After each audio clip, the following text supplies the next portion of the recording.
बज़ाहिर तो फ़ौज में किसी भी किस्म की जब कार्रवाई शुरू की जाती है तो आप ज़्यादा बेहतर रहनुमाई कर सकते हैं कि सबूतों का इतना मवाद मौजूद होता है जब किसी भी ऐसे सीनियर तरीन ऑफिशियल के ऊपर हाथ डाला जाता है, या फिर आपके ख्याल में इनिशियल एविडेंसेस की बुनियाद के ऊपर ही कार्रवाई शुरू की जा सकती है? देखें, ये फौज की बुनियाद ही डिसिप्लिन पे है, और हम कहते हैं डिसिप्लिन है और मेरिट है जो फौज जिस पे फौज कायम खड़ी है। और जहाँ पे वायलेशन है लॉ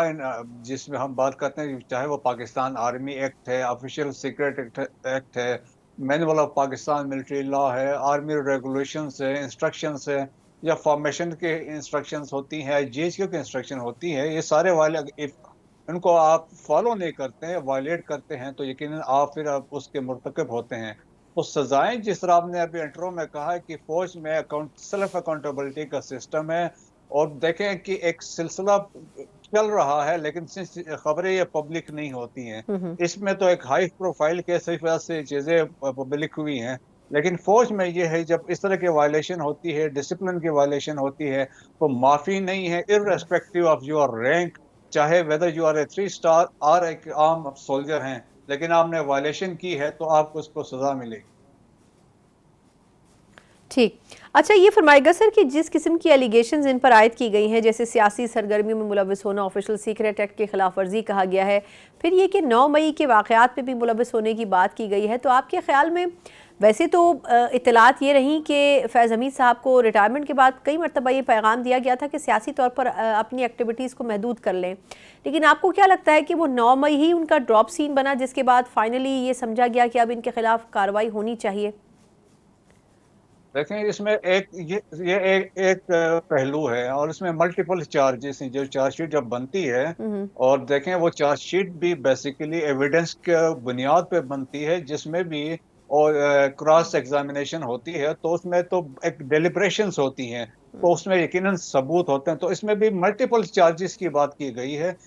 मल्टीपल जो इन पे चार्जेस हैं, तो लेकिन उसके अंदर एक जो है वो उनकी पॉलिटिकल इन्वॉल्वमेंट है, सियासी सरगर्मियों में उनकी इन्वॉल्वमेंट है। खास तौर पे जब बात की जाती है 9 मई के जो वाकयात हुए हैं, जो तारीख में पहले कभी ऐसा नहीं हुआ 76 ईयर्स की हिस्ट्री में, वो वाकयात रूनमा हुए। फिर 22 नवंबर के वो वाकयात हैं, जब प्रेजेंट चीफ ने टेक ओवर किया, तो उस दौरान भी कुछ ऐसे वाकयात हुए थे, उनमें भी इनकी इन्वॉल्वमेंट की बात की गई है। तो मेरा ख्याल में ये बड़े सीरियस किस्म के हैं। जब ये प्रोसीडिंग्स चलेंगे आगे, तो इससे चीजें मजीद वाज़ेह तौर पे आ जाएंगी, और इसमें कौन कौन से इन्वॉल्व हैं, सहूलतकार कौन थे, वो भी चीजें इसमें क्लियर हो जाएंगी। अच्छा मसूद साहब, ये फरमाएगा कि एक तो ये कि ये कितना वक्त इसमें लग सकता है, इस ट्रायल में टेक्निकली कितना लंबा ट्रायल हो सकता है, स्पीडी तो होते हैं ये हमें पता है, और दूसरा ये कि क्या अगर पाकिस्तान तहरीक इंसाफ का नाम बीच में आता है जिसके हवाले से इनकी खबरें रहीं, तो क्या फिर उनकी जमात को के लोगों को भी और उनके कायद को भी फिर इसकी जद में आएंगे, या फिर उनके ट्रायल्स जहाँ चल रहे हैं वहीं पर उसी बुनियाद पर आगे बढ़ेंगे? जैसे कि आपको पता है, देखें, ऑलरेडी जो 9 मई के वाकयात हुए हैं, उसके बाद अभी तक सजा और जजा वाला फैसला ही नहीं हो सका, क्योंकि हमारे इसमें कोर्ट्स में जाके वहाँ पे स्टे है, लोग कैद में वहाँ पे पड़े हुए हैं, तो उससे एक बड़ा इम्प्रेशन ही उससे खराब होता है। और अभी भी मेरा ख्याल में देखें कि जो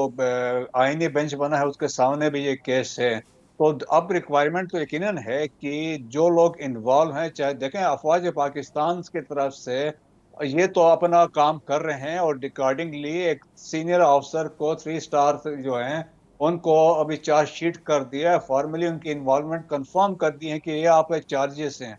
अब इनके साथ जो लोग इसमें इन्वॉल्व थे, जो है सिविलियन साइड में है, तो ये यकीनन उनका एक लिंक बनता है। अब ये कोर्ट ने फैसला करना है, सुप्रीम कोर्ट ऑफ पाकिस्तान ने, ताकि इस पे भी फैसला दें, ताकि जो लोग इस इवेंट 9 मई के वाकयात में इन्वॉल्व थे, जो पाकिस्तान की सालमियत के लिए खतरे के बायस बने हैं, तो इन सब का